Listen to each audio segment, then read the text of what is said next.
For the past couple of weeks na I'm talking to people about SMDC, and I created this video para masagot na yung mga katanungan na yun. So this is the frequently asked questions.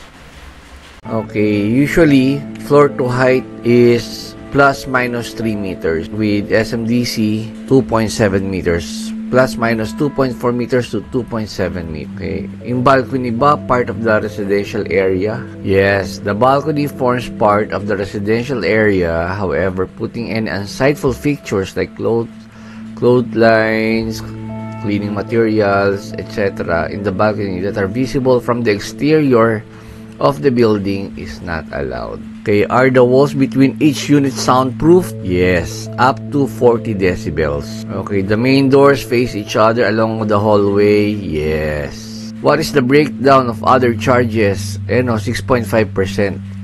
Okay, hindi to hidden charges Other charges. Yan. 1.28% registration fee. 1.5 dock tax BIR, hindi na pupunta sa SMDC yan sa gobyerno yan. Transfer tax, city treasurer, legal fees and notary, 0.15%, 1.55% for water and Meralco installation, 0.27% miscellaneous fee, and 1% real property tax for 1 year. Other charges. Again, klaruhin ko, hindi siya hidden charges. Okay, does the unit comes with electricity and water connection? Yes. Units will already have utilities upon turnover. The application cost for water and electricity connection is included in the other charges or miscellaneous fees. What are financing options available in SMDC? Cash payment, deferred cash, cash or bank financing of the loan balance. Okay, pwede kayong spot cash, tinatawag. Deferred cash, ito yung about 20% down payment, then yung 80% spread yon to say 60 months. Okay, sa bank financing, depende na yun sa banko ninyo.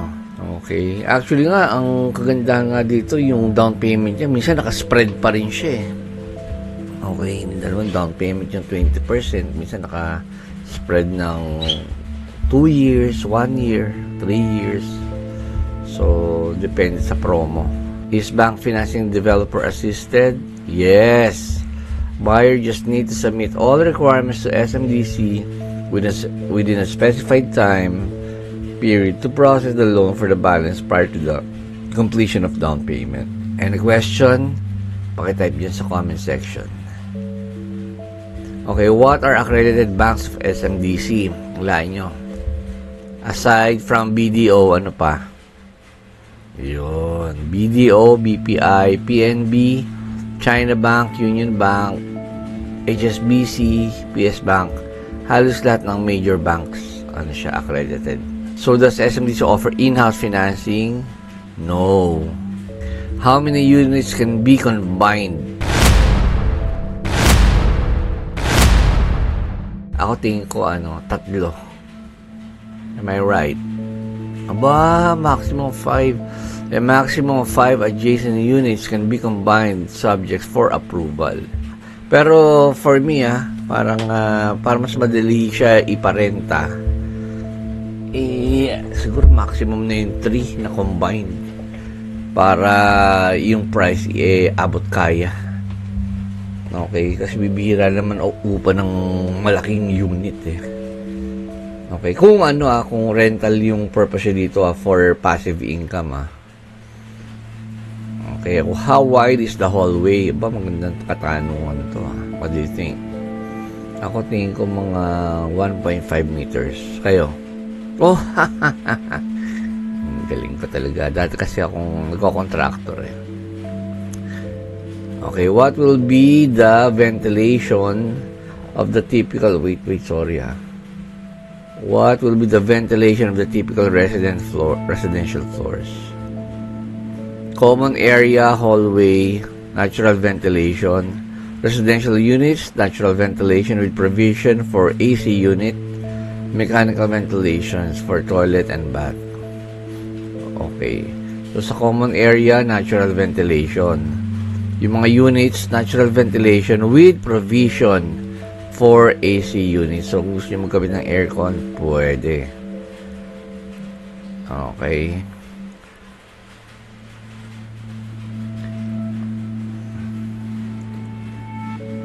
May exhaust ductless. Okay, next. What is the backup power? May generator ba yung SMDC units? What do you think? 3, 2, 1. Standby genset for common areas, 100% backup power, 1 genset per tower sa residential, 4 residential units, 2 convenience outlets plus 1 light, 2 convenience outlet plus 1 light. Ayan. So, yun ang mga papaganahin lang pa nag-brown out. May genset para sa mga convenience outlets. Okay. How many parking slots can the buyer purchase? Aba, magandang katanungan to, ha. Ilan ba pwede niyang bilhin? What do you think? Yung mga bumili dyan ng mga condo, ako tingin ko, isa lang. 1:1. Oh, I'm right. 1:1 it is. Now, what happens if a unit owner does not get a parking slot? Oh, legit question, ha? Unit owner who did not purchase parking slots may opt to rent parking slots from SMDC leasing from other unit owners who are renting out their parking slots. So, another source of income to. So, kung meron kayong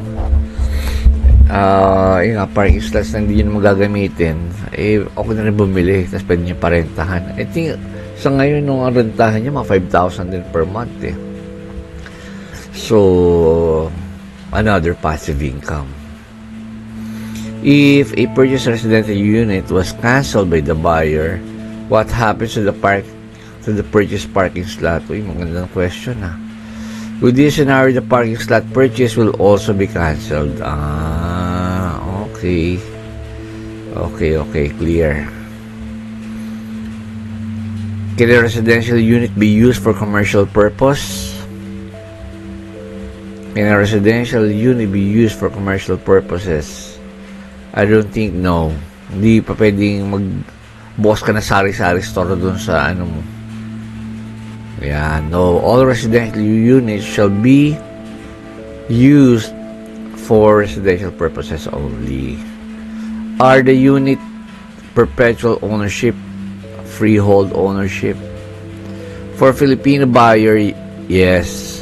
It's perpetual ownership provided with condominium certificate of title. Okay. So, ano ba ibig sabihin ng perpetual? Tingin ko habang buhay Pakicheck nyo na lang, Can a foreign citizen buy a condominium unit? Yan. Good question. Tiyatanong ko rin to madalas sagot sa akin, 100% yes. So, tingnan natin. Oh, yes. 40% of the total units in a project can be sold for foreign buyer through perpetual ownership. Ganun din. Perpetual ownership din. Pero hindi niya pwede bilhin lahat ng units sa isang condo. Halimbawa, there are, say, 1,000 units sa isang building. 400 lang pwede niyang bilhin doon. Hindi niya pwede bilhin lahat. What if the 40% allotted to foreign buyers is sold out? They can still buy from the remaining 60% under assignment of right to use, ARTU. This is no longer perpetual ownership, so there's no CCT or title. It is leasehold with 50 years contract. So, yun nga, pag ubos na yung alatin sa kanila na 40%, pwede sila bumili sa 60%, pero, yun nga, 50-year lease contract na yun. Okay. So, pwede mawala sa kanila yun. Does RT have CCT and contract to sell? None. Only contract of use. Contract of use, but it has the same right like other owners since foreign buyers will be assigned as proxy assignee by SMDC. Galing, ha? Okay. Okay pa ba kayo? Can ARTU transfer the right of use? Can only transfer the rights of use with remaining unused term from 50 years. So, halimbawa, nagamit niya sa 10 taon. Yung pagka-transferin nyo, magamit niya na 40 years na lang. Okay. What is the advantage of our ARTU? It has 10% upfront discount on top of standard discounts. Wow. Laki din yun, ha. Imagine mo kung 6 million, 10%, may 600,000 discount siya. Not bad. What are the payment terms of ARTU? Deferred cash, spot cash, standard DP term, but remaining balance is payable in cash. Okay. Okay. So, yung balance niya, hindi siya naka-spread out sa mga down payment lang. Okay. What are the projects under ARTU? Shore Series, Fame, Red, Bloom. Other condo project may follow once the 40% cap is reached.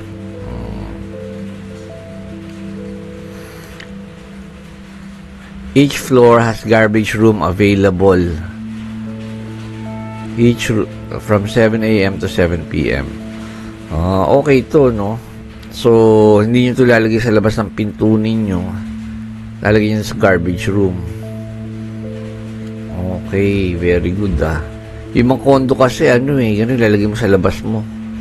O kaya meron kang time na ikaw maglalabas. Ito naman, may lagay na garbage room. So, malaking bagay ito. Okay. Let's move forward. How much the monthly condominium dues? Good question, Okay, lumalabas 120 pesos per square floor. So, per square meter. Okay, so nagre-range siya. Estimated amount range from 70 to 120 pesos per square meter. So, kaya nagre-range siya ganyan. Minsan depende sa location. Halimbawa, yung kondong nabili nyo medyo nasa outside Metro Manila. Ayan, pwede mababa doon. Okay, so dito, halimbawa, nasa Makati, most likely, since nasa prime location siya, nasa 120 pesos per square ang monthly dues. What is the purpose of collecting condominium dues from the unit owners? Ay, mabutit na, itanong nyo yan. Condominium dues are used to pay the following expenses: operating and maintenance expenses of the condo, insurance premiums, real estate and property taxes of the amenities and common areas, permits and license fees paid to the government, and other necessary expenses. Yun siguro mga salary din. Yeah, actually operating and maintenance costs. Okay. When will the unit owner start paying for the condominium dues? Payment of condominium dues will start once the unit has been accepted by the unit owner or deemed accepted based on turnover policy. Okay, any questions so far? Okay, are there any fees to be collected for using the facilities, amenities in the condominium? What do you think? 3, 2, 1. Tingin ko no. None or none. The use of facilities and amenities is generally covered by the condominium dues, except for areas identified by the condominium corporation, like function rooms. Such fees will be used to cover maintenance and utility cost. Yun. So, yung mga event center or event function rooms, Yun yung may bayad. Pero, yun nga, generally, kasama na yun sa monthly dues. Kaya pag bibili tayo ng condo, sabihin na, ang liit lang naman itong area ko. Tapos, ang mahal-mahal. Bibili nila ako ng bibili na lang ng lupa sa Pililya. Ganyan din, malaki pa. Well, dito kasi, kasama na yung mga facilities. Binili mo na yung gym, binili mo na yung swimming pool, binili mo na yung lounge, binili mo na yung entrance. Imagine mo yun. Kasama yun sa mga binili mo, binayaran mo.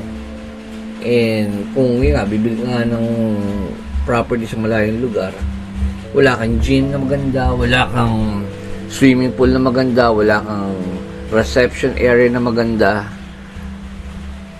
diba? So, mahirap kang deliveran ng mga Lazada, Lalamove. So, ayun, madaming advantages siya sa pag sa condo. It is the lifestyle Parang, meron ka ng mga taong sa paligid mo and you feel safer, mas malapit ka, mas convenient. Ayun, hindi na puro tiis. So, when can a unit owner move into their unit? Magandang question to. Buyers will be allowed to move in after the following conditions are met. Building has been completed.